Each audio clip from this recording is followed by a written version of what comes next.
So if someone was rude to you and you didn't like it, and you just brushed it off like a spark from a fireplace before it burned a hole in your sleeve, if you just brushed it off, then there's nothing about it that affects you. It was just a moment in time where you rendezvoused. Law of attraction put you there because of something that was going on with you, but you didn't exaggerate the situation because you didn't think about it.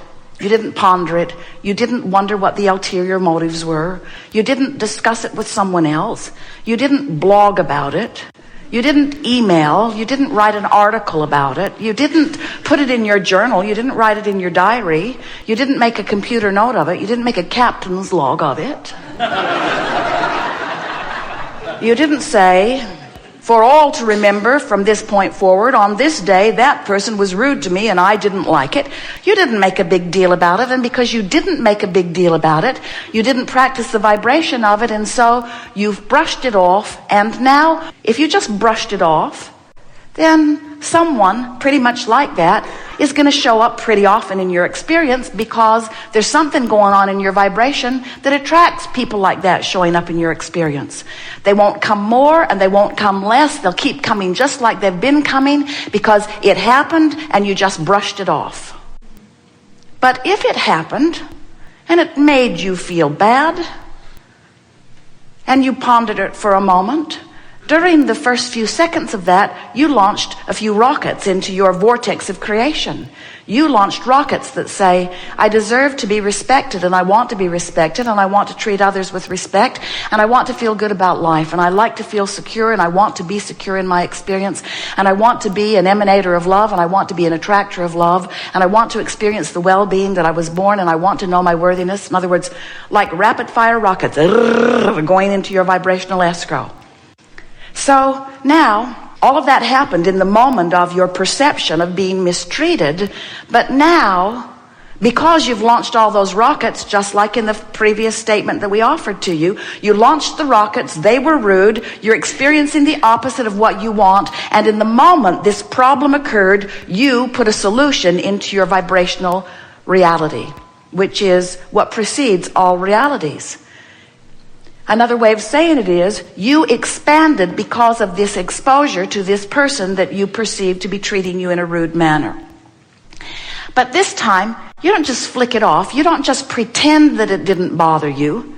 This time, you acknowledge, that hurt. I felt negative emotion, which means I've got a habit of attraction that doesn't mesh with the pattern of attraction that I would like to be. In other words, I'm attracting rude people. It happens every now and again. I must have something in the mix of me that could be cleaned up, that would then leave me in a better creative stance. So you don't brush it off and you don't make it worse. You make it better. You give them the benefit of the doubt. You say something like, this wasn't personal. Their rudeness was emanating from their disconnection. And I rendezvoused with it because I'm a vibrational match to it, but I don't want to be. I don't want to be a vibrational match to rudeness because I'm mostly nice, and most people I know are nice. And we want to get along, and we don't need everybody to behave in exactly the same way for us to get along. I want to be a liver of unconditional love. I want to be able to look at people, and when they're rude, I want to love them and think to myself, not necessarily engage them in conversation. I want to think to myself, you're having a hard day, and I wish a better day for you. And I wish a different rendezvous for me. So, thanks for the update. Thanks for the update about my vibrational stance. And thanks for helping me focus more specifically in the direction of who I really am and who you really are and what I really want and what you really want. Thanks for the update. And now, because of this encounter, you shifted your vibration. Your point of attraction has changed. You now have far less probability of running into somebody like that again. In other words, you're going to have to go looking for it to find something like that. Now, later that day, you could be with another friend because you've been attracted for another reason. You could have already had a previous engagement. So you sit down, you're having a conversation, you're enjoying them, You notice a little furrow in their brow. You wonder what's wrong. They psychically pick up on your wondering. They read your body language. They see you as someone who's empathetic. And they think, this is someone that I can reveal to.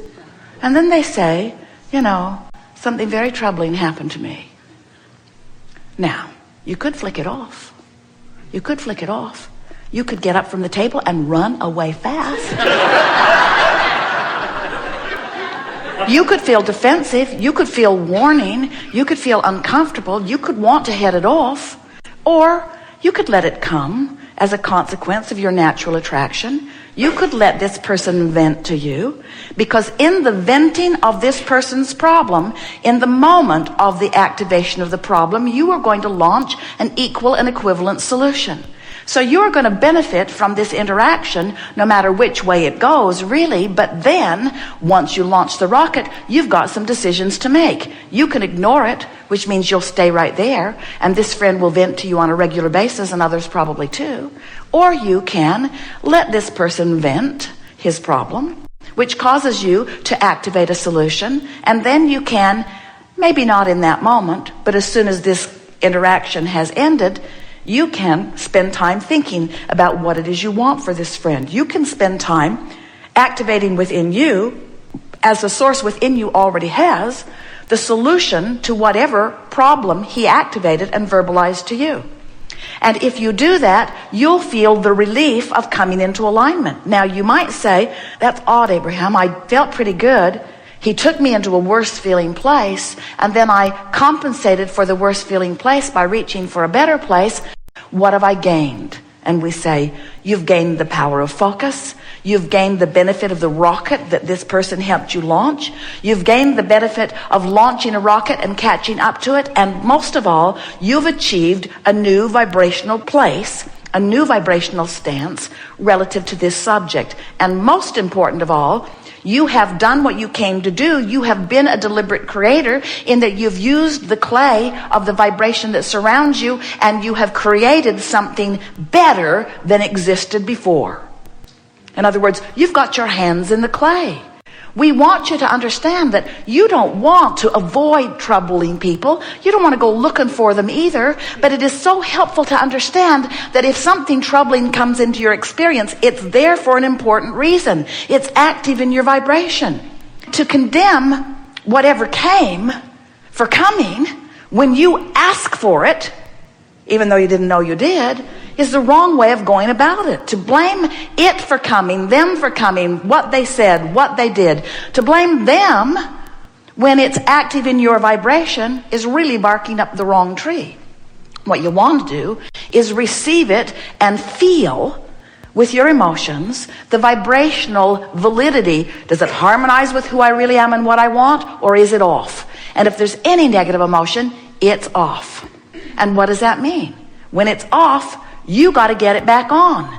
And when something's off and you work to get it back on, not by changing the condition, but by changing your approach to it, when you get it back on, you tune your vibrational frequency to a better feeling place, and you set up your future manifestation to include less of that. And every time you do it, you sharpen your point of focus until you become this sort of laser beam of clear energy that just attracts nice people, complimentary people, benefiting people, loving people, interesting people. You become a beacon for those who are, now, you are already a beacon. You're already a beacon for who's ever coming. If you notice there's a lot of ornery people around you,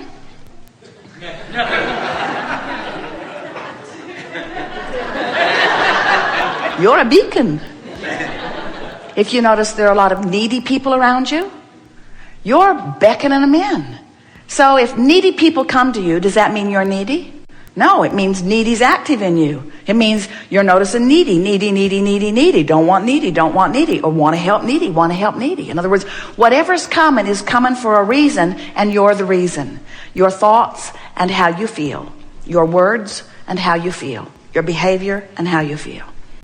So what we are suggesting, as you begin to make the conscious transfer where the dominant part of you in your human body, in your physical perspective, as you are deciphering this time-space reality, if you will make it your dominant intention to be forward feeling rather than current looking, you will find that you will bridge that gap between what you've asked for and what's manifested in record time.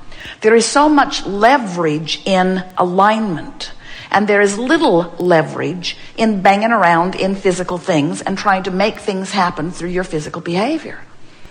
When Esther awakened this morning, she was delighted that she had a whole extra hour.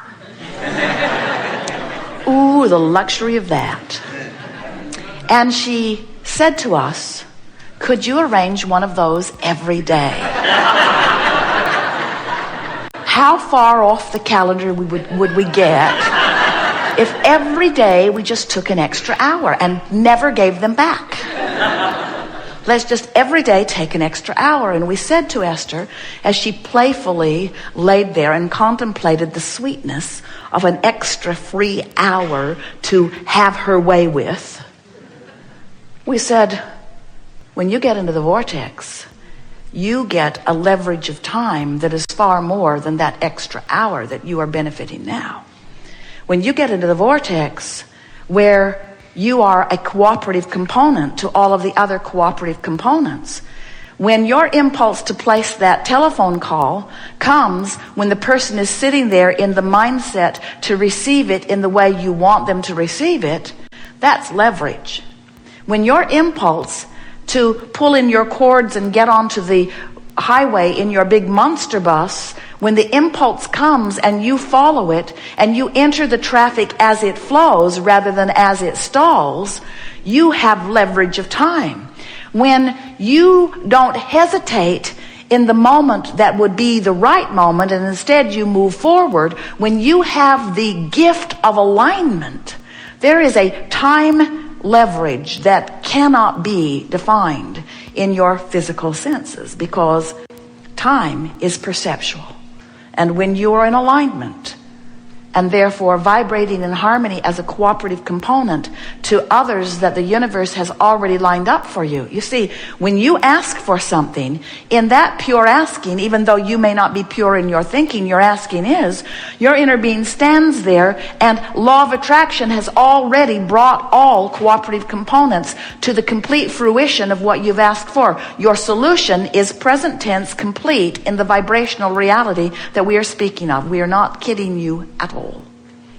And when you practice the vibration of alignment, when you care about how you feel, when being in this vortex matters to you more than all other things put together, now you have good timing. Now your perception is altered.